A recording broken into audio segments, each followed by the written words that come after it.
I love boxy top patterns because the silhouette and the sleeve cuffs allow you to play with stripes and/or mix and match fabrics from your stash. The pattern that I'm sewing today is the Fern Top by Pattern Scout. There are 2 views offered for this pattern, giving you a couple choices for how you want your peplum skirt to look, and the choice of whether to leave the cuffs on or off. There's also an extension pack offered for this pattern, giving you a couple more neckline options. For this pattern today, we're sewing the traditional neckline, we're adding the cuffs, and I've chosen the straight skirt peplum piece. The fabric that I'm using in this video is a striped cotton sateen from Thready Made.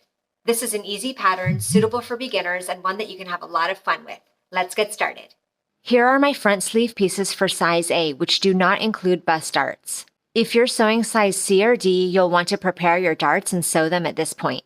Now I'm going to place the front sleeve pieces right sides together with the center front, matching the notches and pin in place, repeating for both sleeves.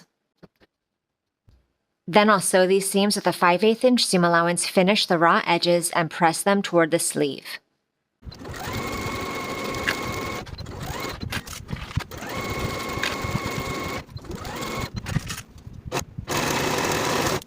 Repeat to attach your back sleeves to your center back. Once again, sewing with your 5/8 inch seam allowance, finishing the raw edges and pressing them toward the sleeves. Place your peplum and the bottom of the bodice right sides together, matching your notches and pin in place. Sew this seam with a 5/8 inch seam allowance, finish the raw edges, and press the seam up toward the bodice.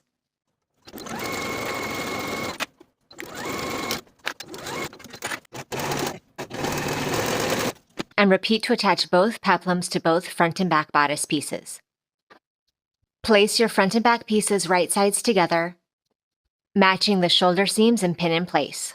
Sew these seams with a 5/8 inch seam allowance, finish the raw edges, and press the seams toward the back.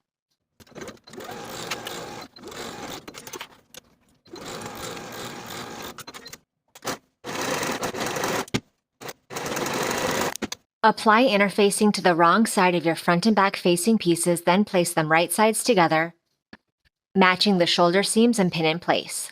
Sew the shoulder seams with a 5/8 inch seam allowance and press the seams open.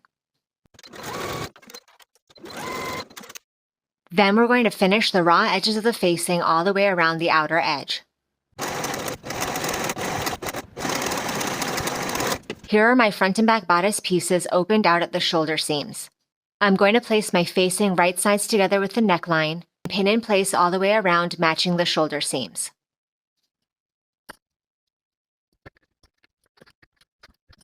Then we can sew all around the neckline with a 5/8 inch seam allowance.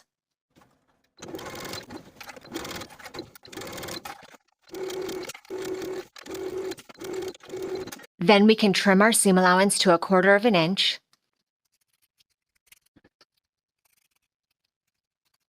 And clip into the curves, careful not to clip through the stitching line. Then we can understitch the facing. Turn the facing over its seam allowance, and then stitch the facing to the seam allowance about 1/8 inch away from the original stitching line all the way around.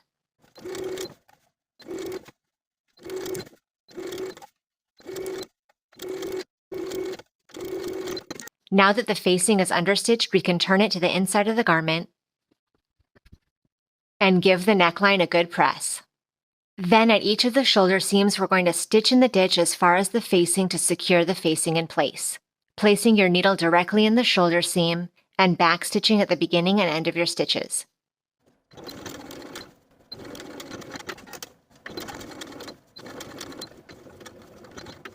Then we can place our front and back bodice pieces right sides together and pin the underarm and side seams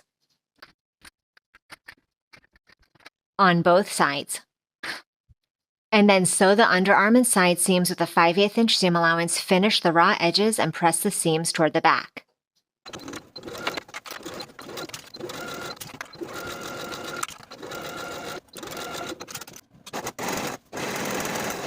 Fold your sleeves right sides together, matching the short edges, and pin in place. Sew with a 5/8 inch seam allowance, pivoting at your inner corners. Then we'll clip into the inner corners to but not through the stitching line. and then press those seam allowances open. Once the seams are pressed open, fold your cuff in half, wrong sides together, and give that folded edge a press. Now we'll match the seam of the cuff with the shoulder seam, placing them right sides together, aligning the raw edges and pin in place.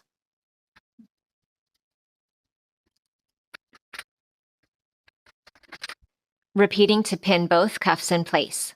Sew each of your cuffs in place with a 5/8 inch seam allowance, finish the raw edges, and press the seams toward the cuffs.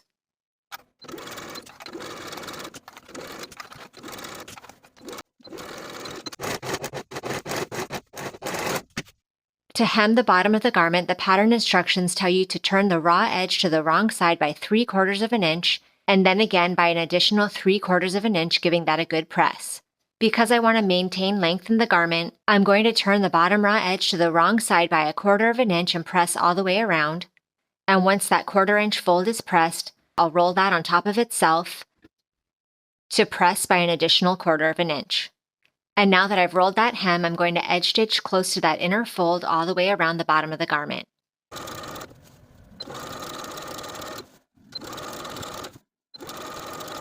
And now your fern top is complete. Thank you for watching this sew along. Make sure you subscribe to the channel so you don't miss notifications every time a full-length tutorial comes out. And I'll see you in the next video.